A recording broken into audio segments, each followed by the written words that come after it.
Are you having girl problems? I feel bad for you, son. I got 99 problems, but a cooler ain't one. What's up, guys? It's Jeff, the IT guy. Today we're going to be taking a look at the two Thicc boy coolers. We've got in one corner the Be Quiet Dark Rock Pro 4, and in the other corner, which I don't have because it's in my PC, is the Noctua NH-D15.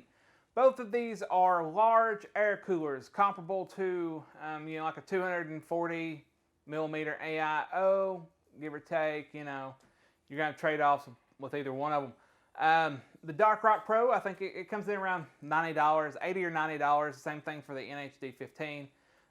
The Dark Rock Pro weighs 2.5 pounds, and the NH-D15 weighs 2.9 pounds. So it is a little bit heavier, 0.4 pounds heavier. It's larger as well. So it is, the Noctua, the fin stacks are a little bit bigger. It does cover more of your motherboard and RAM, so you need to take that into consideration. You'll see in the video that if you don't have low profile RAM and you've got all the slots filled, you'll have to get janky with the front fan, and it actually may not provide the best cooling that way. So let's talk about our test. For our test, we ran both of these on a Ryzen 9 3900 XT with PBO, which is Precision Boost Overdrive 2.0.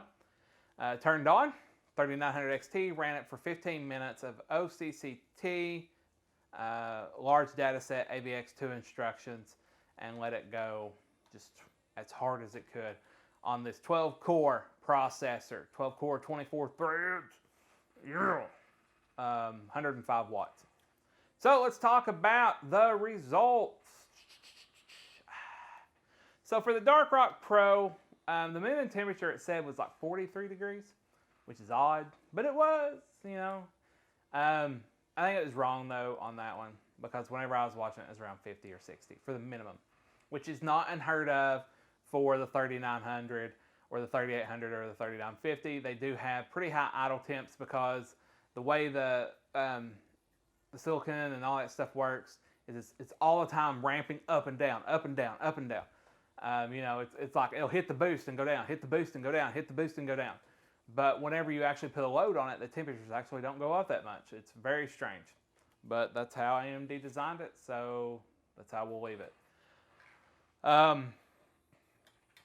Max temp on the Dark Rock Pro was 71.25 degrees with a maximum boost of 4.625 gigahertz.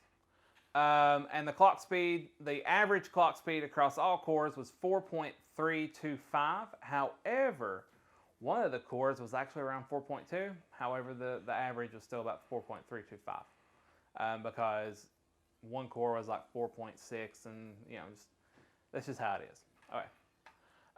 So then we also ran some tests, gaming tests. Wanted to see how it does in gaming compared to these different coolers. We did Borderlands 3, Assassin's Creed Odyssey, Far Cry 5, and The Division 2. The reason we did these is because they all have built-in benchmarks. Woo! So we let the benchmarks run. For Borderlands 3, we're looking at an average of 65.45 with the Dark Rock Pro. So keep that in mind, 65.45. We'll come back and visit that number. Assassin's Creed Odyssey, looking at 109 for the maximum and a 60 for the average. Okay. For Far Cry 5, looking at 116 for the maximum and 98 for the average, so pretty good. And then the Division 2 had an average of 144 hertz. Now, all these tests were done at 1440p ultra settings on a 5700 XT graphics card. It's the Strix OC. It hits about 2.1 gigahertz. If you're interested in knowing that. So really what we're trying to do is see which of these coolers is better. Moving on to the Noctua in our OCCT test. The max temperature was 69.75, so it's already about 1.5 to 2 degrees cooler than the Dark Rock Pro, which shouldn't be shocking considering the fact that the Noctua is larger and that it has larger fans. So it's heavier as far as the cooler goes, and it does have larger fans. So there's more cooling surface and stuff like that. So it shouldn't be any shock to anyone that it had a higher or a lower temperature. The boost clock, the highest boost clock for the 3900 XT was 4.65 on the Noctua. The average was still about 4.325. However, this time every single core was there, except for the average actually being with like a little higher with a little lower, like it was with the Dark Rock. So this time every single core hit at 4.325. So that was the difference between those. Even though the average is the same, still though, all the cores hit 4.325 versus with the Dark Rock Pro, one core would be like 4.4, kind of, and then another would be like 4.2, like it averaged out, but this time it's just straight across the board. So that's pretty cool. Talk about gaming performance. Borderlands 3, this was really super duper shocking to me. This, didn't realize it would do this. 79 FPS, 15 FPS game, switching coolers. I may have messed that one up, but my guess is because, and I'm not sure, because every other test made sense except for this one. And what I'm thinking is that Borderlands 3 doesn't use that many cores, and since it was able to boost higher with the Noctua, it ended up having more FPS by a significant amount, so 15. That's my guess. My guess is that since it had a little bit extra cooling performance to be able to go a little bit higher on the boost, that's why. Or it could be that it hits all the cores, and because every single core was able to hit the same number, like 4.325 or whatever it was, then that's why. I don't know. So Assassin's Creed Odyssey had about a 1% gain. No, I can't count. 2%. Maybe. I really can't count. So that for Assassin's Creed Odyssey, the minimum was 64, so it's up 4 FPS over the Dark Rock Pro. The maximum is up, another 3 FPS. So there is that. So it is higher. My guess is because, like I said, it can boost higher. Far Cry 5, same thing as Assassin's Creed Odyssey. You're looking at going from 98 FPS on the Dark Rock Pro 4 to 103. So you gain 5 FPS, which is, I don't know how many it's whatever. I can't, I'm not going to do math right now. I don't know, 2, maybe 5%, something like that. And then on Division 2, no surprise here, it went up another 4 FPS, so it went from 144 to 148. Like I said, all these done at 1440p, ultra settings on a Asus Strix OC 5700 XT. So, pretty neat testing going on. So conclusion time. That's right. Let's finish this conclusion. Let's finish this video strong. Conclusion time. These are both great coolers. They really are. They're both great. They both do very well. However, if you do not care about looks, the NH-D15 does better. If you care only about performance and cooling, the NH-D15 does better. Now, you can always get one of these because this does look better. It's not as large and everything. So it is prettier. It is a prettier cooler. And just crank the fans. These are not loud fans by any means. So you could probably crank them and get a little bit extra performance, a little bit extra cooling if you go into your BIOS and just set them to like max. They're not going to be super loud because they are quiet fans.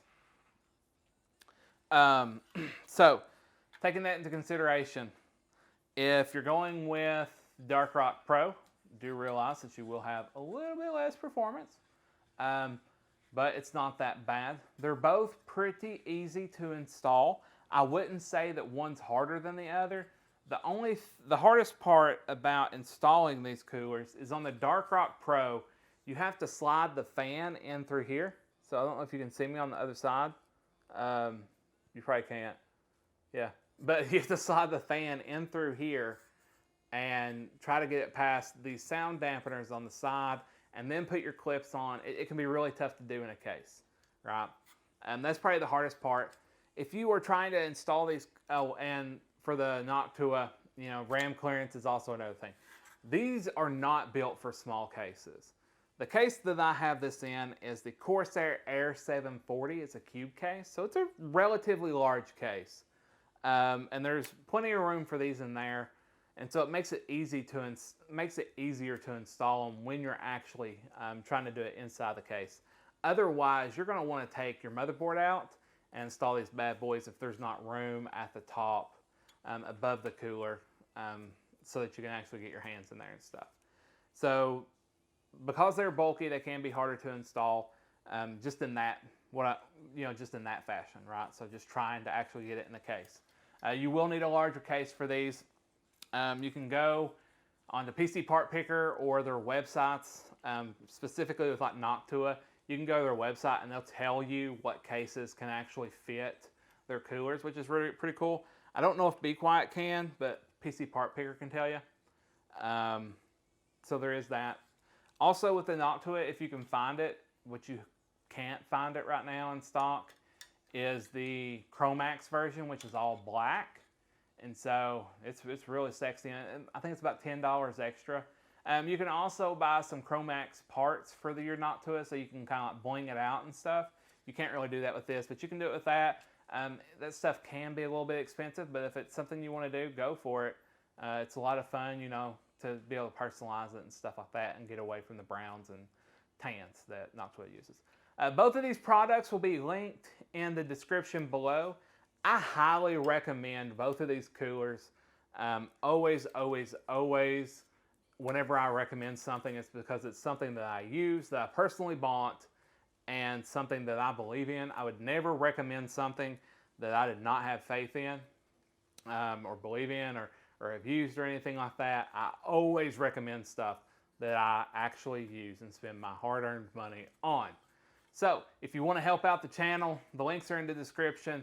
You can go check out both of these products. Listen, you're not going to be sorry with either one. If you don't care about looks, go for the Noctua. If you do care about looks, get the Dark Rock. Either way, you're going to be satisfied. And listen, when it comes to this, like versus, you know, a lot of people can be like, hey, get an air cooler, a water cooler. They're smaller, you know, got RGB and blah, blah, blah. And then they'll try and tell you that they got better cooling performance. Don't listen to them if you're going to buy an AIO. You know, you can, you know, spend, you know, $9 to watch Anthony Hodgkins play handball, or pay $90 to watch, you know, Karl Malone play basketball. That's just a funny skit. But $150 for an AIO is going to get you about comparable performance to this. So that's up to you.